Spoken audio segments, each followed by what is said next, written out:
Hello అందరూ ఎలా ఉన్నారు? మేమైతే చాలా బాగున్నాము. ఇవాళ చెన్నైకి అయితే రావడం జరిగింది. తిరుపతి ఎక్స్ప్రెస్లో మార్నింగ్ 10:10కి అయితే స్టార్ట్ అయ్యాము. చెన్నై సెంట్రల్కి చేరుకునే లోపల 1:30 అయితే అయింది. ఇంచుమించు 3.5 hours జర్నీ అయితే పడింది. తిరుపతి నుండి చెన్నై సెంట్రల్కి అయితే వెళ్తున్నాము. నేషనల్ ఫ్లాగ్ కనిపిస్తుంది కదా, అక్కడ ఫస్ట్ గేట్ ఉంటుంది. 3 ఎంట్రన్స్ అయితే ఉన్నాయి ఇక్కడ. అదేవిధంగా ఇక్కడ సెకండ్ గేట్, సెకండ్ ఎంట్రీ. ఇంకా కాస్త ఫ్రంట్కి వెళ్ళామంటే ఆ బ్రిడ్జి కింద వచ్చేసి థర్డ్ గేట్ అయితే ఉంటుంది. అలాగే సెకండ్ గేట్ ఆపోజిట్లోనే రైల్వే రిజర్వేషన్ కౌంటర్ కానీ ఉంటుంది. థర్డ్ గేట్ లోపల నుంచి అయితే ఎంట్రీ అవుతున్నాము. జనరల్ టికెట్ కౌంటర్ కానీ ఇక్కడ ఉంటుంది. మన ట్రైన్ అయితే చెన్నై సెంట్రల్ ఎక్స్ప్రెస్ డిస్ప్లే అయితే ఇచ్చారు. 16054 ప్లాట్ఫామ్ నెంబర్ 4లో అయితే ఇచ్చారు. 10:10కి అయితే టైమింగ్ అయితే ఇవ్వడం జరిగింది. Platform number 1 general ticket counter ఆపోజిట్లోనే స్టెప్స్ ఎక్సలేటర్ కానీ ఉంటుంది. పైకి వెళ్ళి లెఫ్ట్ సైడ్ వెళ్ళామంటే 4th ప్లాట్ఫామ్ పైకి వెళ్ళచ్చు. తిరుపతి రైల్వే స్టేషన్ టాప్ భాగం మనం చూసినట్టయితే బ్యూటిఫుల్గా ఉంది. 4th platform. మన ట్రైన్ అయితే ప్లాట్ఫామ్ పైన రెడీగా ఉంది. Opposite 5th platform.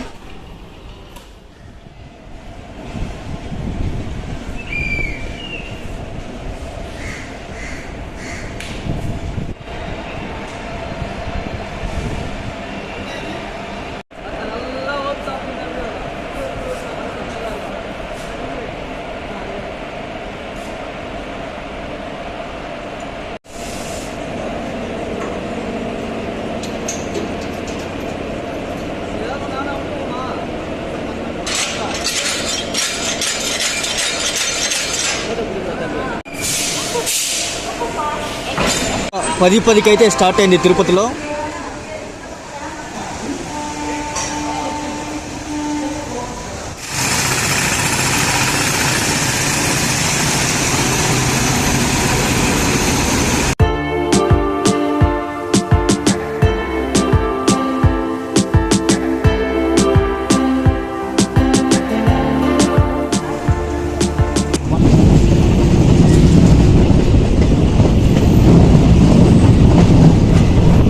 ఆపోజిట్లో డబుల్ డెక్కర్ ట్రైన్ అయితే ఉండాలి. వీక్లీ ట్రైన్ కాబట్టి తిరుపతి టు విశాఖపట్నం ట్రాక్ పైన అయితే పెట్టున్నారు.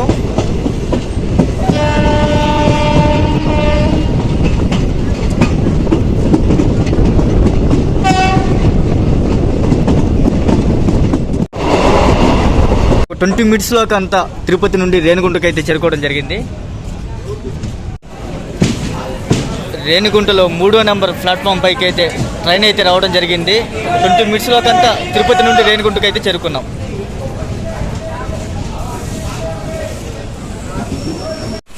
Pani cool drink, water cool drink.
Station అయితే ఇప్పుడు దాటాము.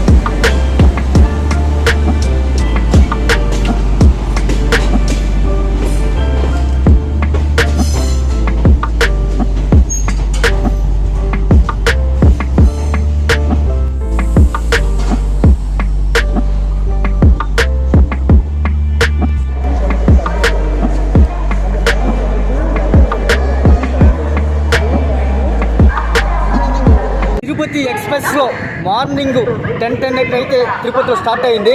చెన్నై సెంట్రల్కి చేరుకునే లోపల 1:30 అయితే అయింది. ఇంచుమించు 3.5 hours జర్నీ అయితే పడింది. మొత్తం తిరుపతి ఎక్స్ప్రెస్ వచ్చి మొత్తం 18 బోగిలు అయితే ఉంటాయంట. అది స్టాప్స్ వచ్చేసి తిరుపతిలో మార్నింగ్ 10:10 అయితే స్టార్ట్ అవుతుంది. అదేవిధంగా నెక్స్ట్ స్టాప్ రేణిగుంట జంక్షన్, తర్వాత పుత్తూరు, నగిరి, తిరుత్తని, అరకోన జంక్షన్, తిరువల్లూరు, పెరంబూర్, చెన్నై సెంట్రల్కి అయితే 1:30కి అయితే చేరుకుంటుంది ఈ ట్రైను.